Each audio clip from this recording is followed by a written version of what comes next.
Efectivament, sempre s'ha de tindre clara una premissa molt bàsica, que és que l'arbre s'adreça de menú i per tant tots els xiquets que aprenen a tindre una vida sana, una vida saludable, una vida activa, vol dir que després en un futur seran adults que han de seguir ja aquest hàbit i per tant el mantindran. I de veritat que és un goig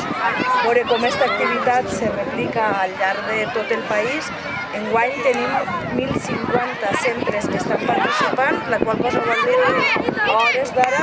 hi ha més de 300.000 xiquets i xiquetes que estan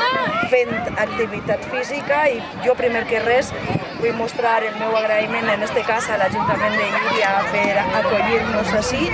a tots els professors d'educació física que fan una tasca encomiable avui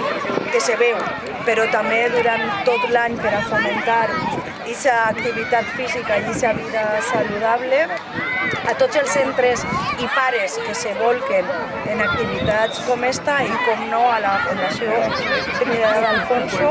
gràcies a la qual podem dir amb veu alta i clara i plens d'orgull que som la comunitat de l'esport i això és fruit sempre d'un treball en equip al qual enguany se suma Decathlon i Tuagua. Jo estic contentíssima de que se sumen i m'agradaria,